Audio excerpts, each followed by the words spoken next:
Hi, folks. You're with Tacitus today, your pushback, and thank you for joining this radio live stream. In this essay, I'd like to talk about how mandatory, it's almost the law, it's almost forced, well, not almost, it is, it's forced upon us, the mandatory hiring of black and brown recent immigrants in obvious and forced preference to qualified white people is bleeding Western wealth away in business and in government too, in a sort of a death by a thousand cuts act of self-destruction. It's almost beyond my comprehension. I continually meet outrageously unqualified minorities, I'll call them, in quite senior roles, and I'm stunned that they would even get an interview for that job, let alone be hired into it. But it is, and it's becoming more and more prevalent now. Day to day, I'm not out there dealing with these people, but in a business I have an interest in, every now and again, if someone's off sick or away or got to go and do something else, rather than let things drag on, I'll jump into the breach and attend meetings, usually in a team effort, and follow things up and so on. So, and there are times, I think just about every time, with very rare exception, every minority that I talk to and meet and have to do business with is an affirmative action hire, been horribly over promoted. And they're just simply not qualified to be doing the job.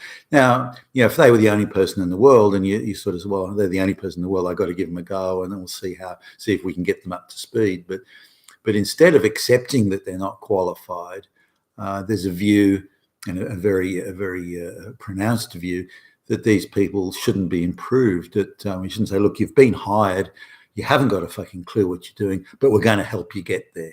We're going to give you every support, every training, every guidance, every mentoring to turn you into and help you become the qualified person that we need in this role. That's not happening.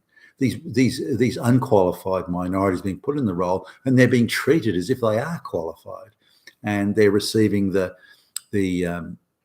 rewards and the salary levels that a qualified person would get, even though they themselves are nowhere near qualified.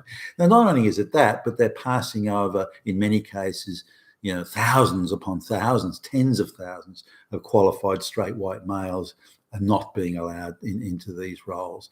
And more of these roles that should go to the most qualified person that would inevitably be a straight white male, or certainly in 99.9% of the time, these roles are going to unqualified people, so unqualified minorities. So I'll give a couple of examples that came up, because it's not simply a matter of competence and qualifications, it's also a matter of the customs and habits and behaviours of where these people come from, because they're not required, because of multiculturalism, they're not required to adapt and assimilate into the Western way of life.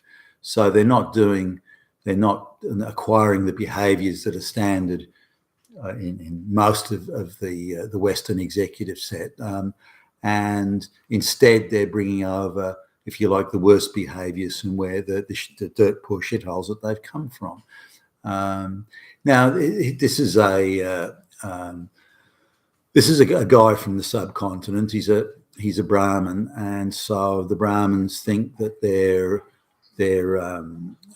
masters of the universe. They sit atop the 1.4 billion population, and for every one of them, there's 30 or 40 other people lower down the rung. So they're quite a small minority, really, in the I don't know, probably 3 or 4%, I suppose, depending on whose numbers you want to go there. So they're because of their social position, they're entitled to prestigious, well-paid jobs where they're not required to perform. There's no accountability. No one's going to check on at the end of the day. when did you arrive at work? What have you done? What have you achieved? That's for peasants and plebs, not for them. And they're at the top. They're the ones that decide what goes and doesn't go, and what's acceptable behaviour and not. So anyway, this guy's in Australia, and he's been given quite a senior project director role.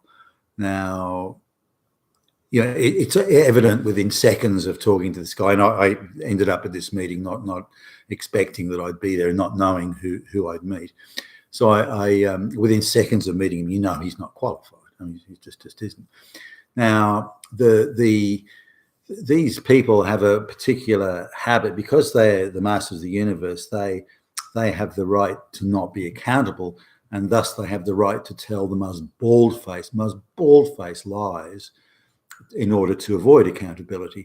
And if you try and make them accountable, you're the one that's at fault.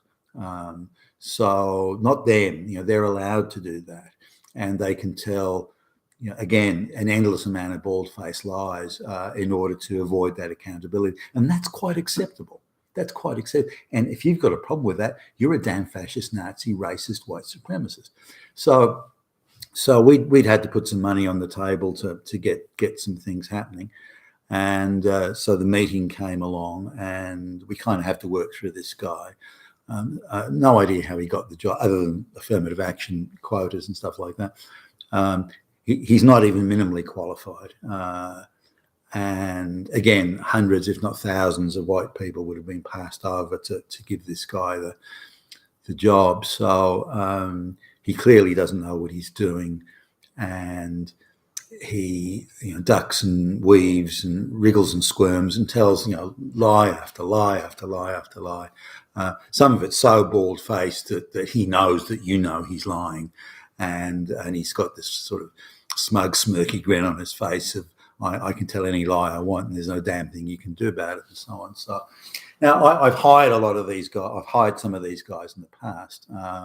Some of them, when they first started coming to Australia, had brilliant credentials, but all their degrees were got from universities where you just bribe the professor to give you a AAA rating and a AAA pass in your exams and all that sort of stuff. So they'd come along and say they were genius computer programmers, but they couldn't even cut one line of code.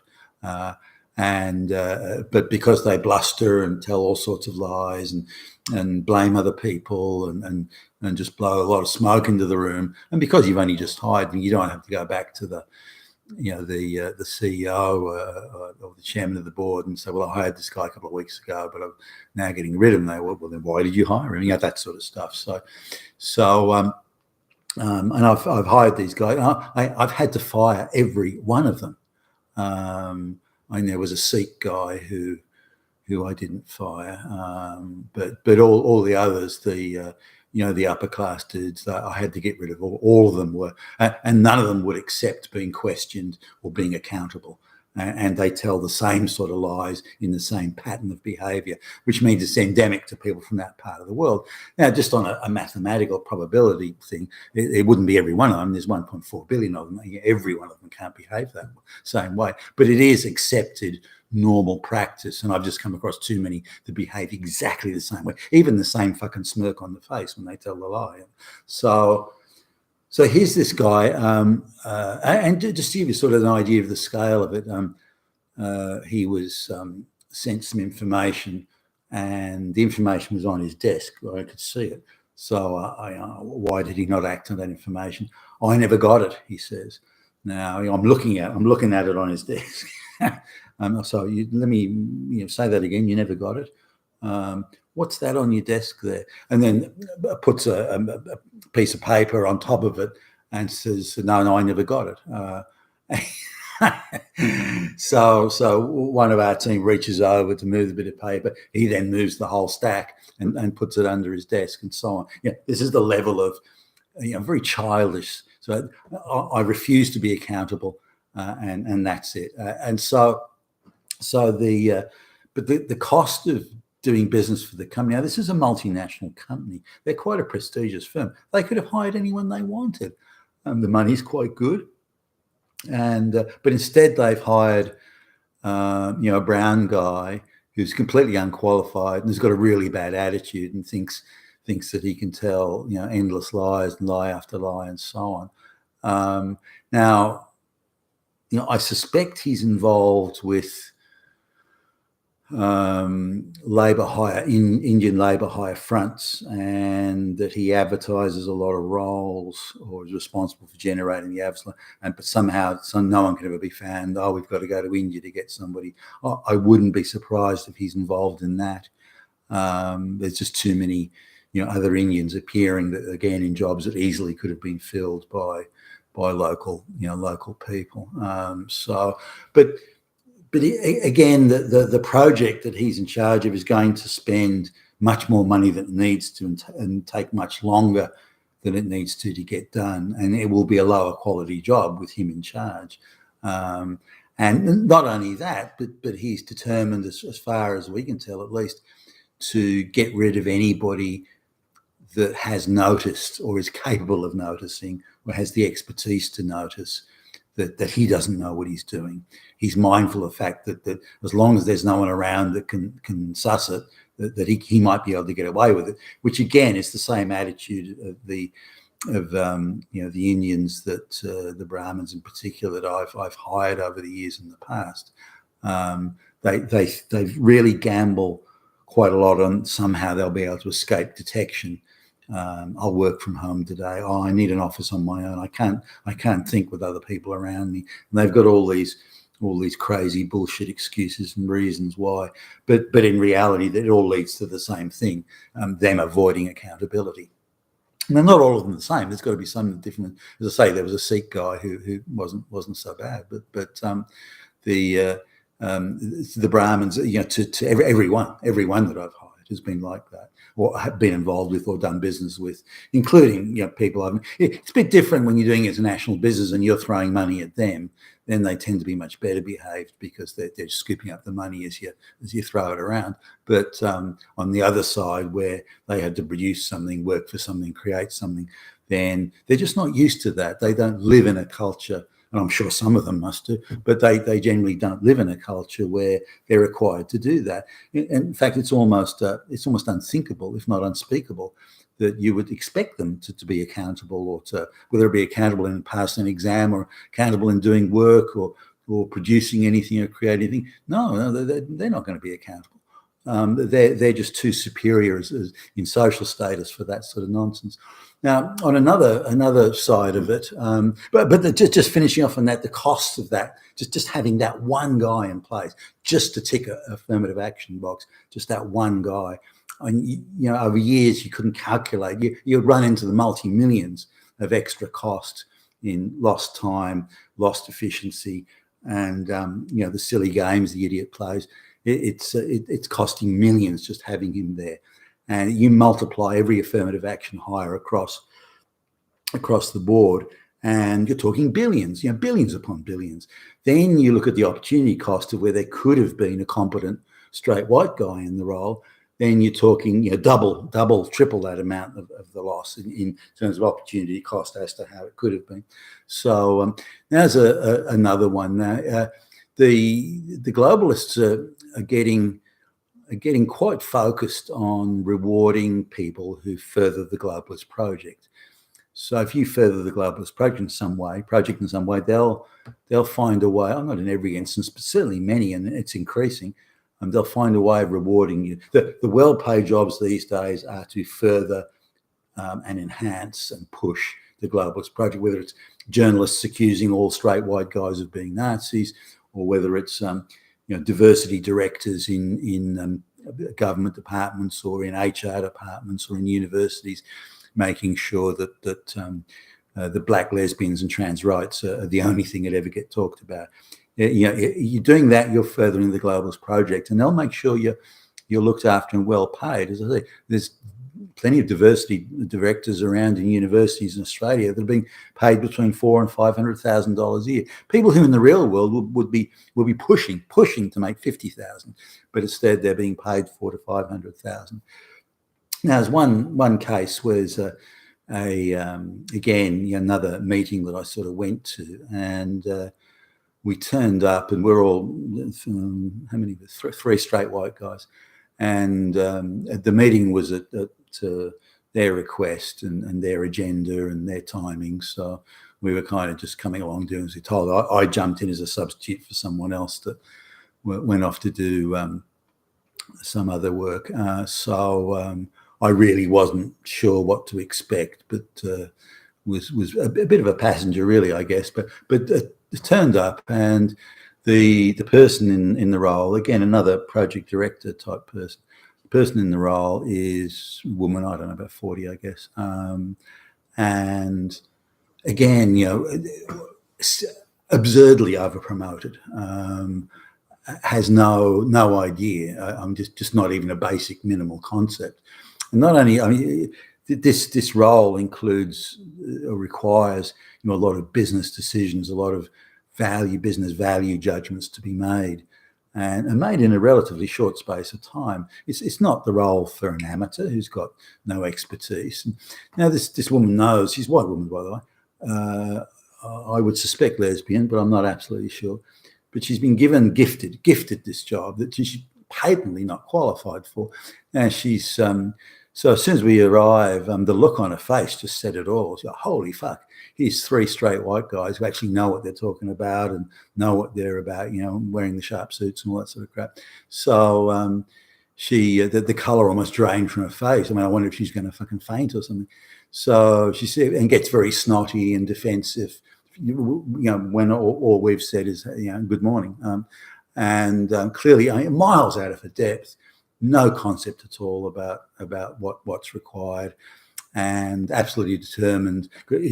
Clearly has been fully steeped in straight white male oppressor, Hitler, Nazis, and you can't do what they say or listen to what they suggest or advice they give because they're all Nazis, Hitler, and so she doesn't know what she's doing.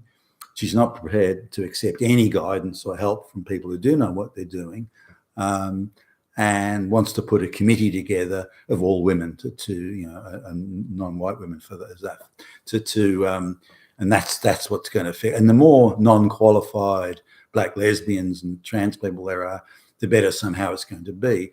So I mean, this is and this woman may have been in her 40s, but she acted like she was 16, and trying to explain to her how things worked, and said, well, if B comes after A and C comes after B, just that type of thing, because she doesn't know.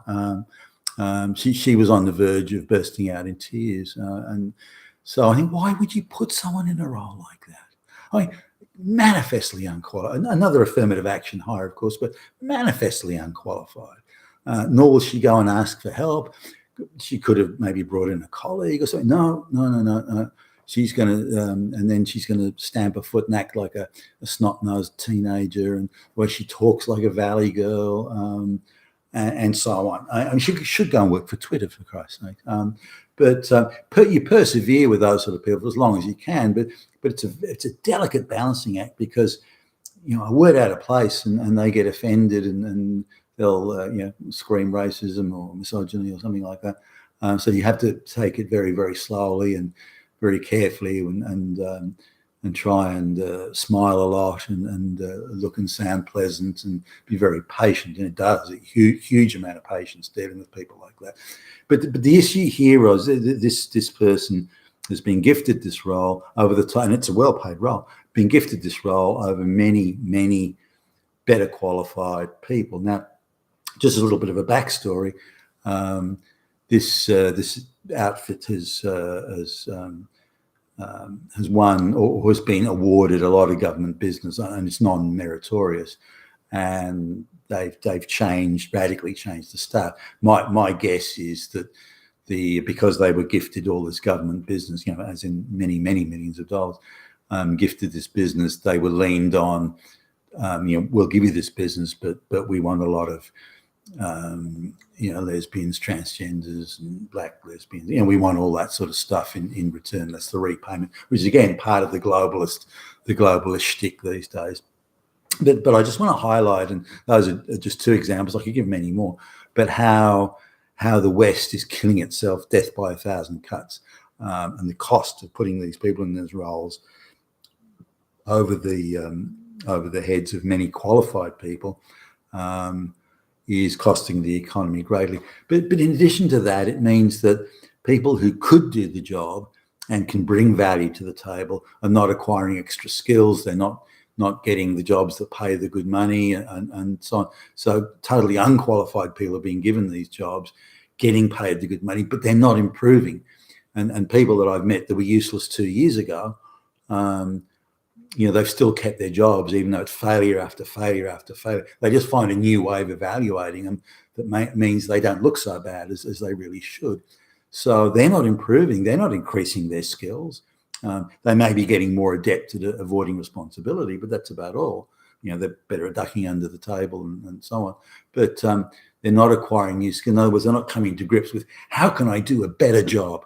How can I be a better employee, delivering better commercial outcomes for my colleagues, my employers, my subordinates and so on. That's not happening. So there's no development of skills in the way that there should be and that there would be in a merit system. And again, this is death by 1,000 cuts, self-destruction. You've been with Tacitus today at your Pushback channel, and thank you for listening.